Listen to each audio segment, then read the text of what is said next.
Kaasaegne töö on nutikas. See saab sind igalt poolt ja alati kätte.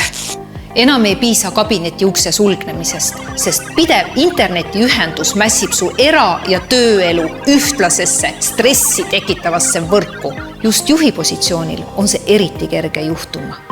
Sestap ma tahan sulle rääkida, mida tööstress juhi vaates tähendab. Tööstressist rääkides mõtleme me enamasti töötajate stressist, mis tihti on seotud juhiga, tema otsuste ja võimetega. Sageli aga kipume unustama, et ka juht võib olla sarnase stressis, mis halvab tema võimet oma rolli edukalt täita ja seeläbi mõjutab ka kõiki töötajaid. Uuringute alusel on tänapäeval peamine stressitekitaja ajapuudus.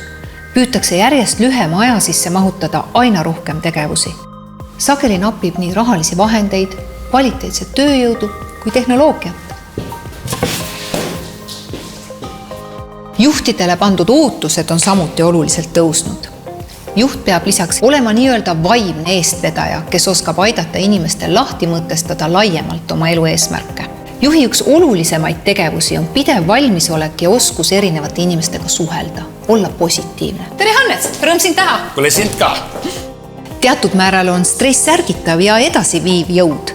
Aga kuidas ära tunda liigse tööstressi sümptomeid? Sageli hakkavad esinema tähelepanuvead. Keerulisem on langetada häid otsuseid. Tööpäevad kipuvad venima pikemaks. Samade tegevuste tegemine võtab rohkem aega.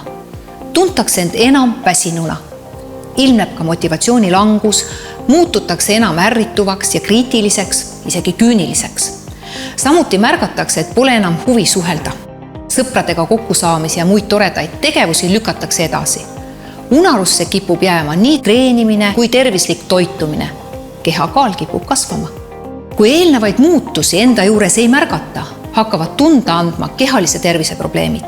Ollakse tihti külmetunud, võivad ilmneda erinevad valud, vererõhk kipub kõrgenema. Sageli on juhil keeruline oluliselt oma koormust vähendada, kuid on mitmeid soovitusi, mida kindlasti järgida annab.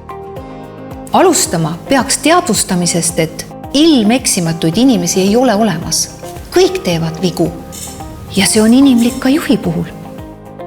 Hinda kriitiliselt oma töökoormust. Tee ajakava, loobu lisaülesannetest ja delegeeri. Sea piirid töö ja vaba aja eristamiseks. Suhtle sõprade ja perega, lõdvestu ja luba endale niisama olekut. Osale mõnel koolitusel. See annab uusi oskusi, kuid eelkõige aitab distantsilt paika panna prioriteedid. Spordi regulaarselt aeroobsel koormusel, ülepäeviti vähemalt pool tundi korraga. Hangi endale spordikell, see annab ülevaate tegelikust aktiivsusest ning motiveerib. Söö mitmekülgselt ja tervislikult. Väldi liigset suhkru ja kohvi tarbimist. Ära hoia kokku kvaliteetse une arvelt.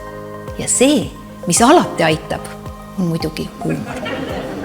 Häid soovitusi sai päris arvestatav hulk, kuid aitavad need vaid juhul, kui nad tegelikult ka oma päevakavva lisad.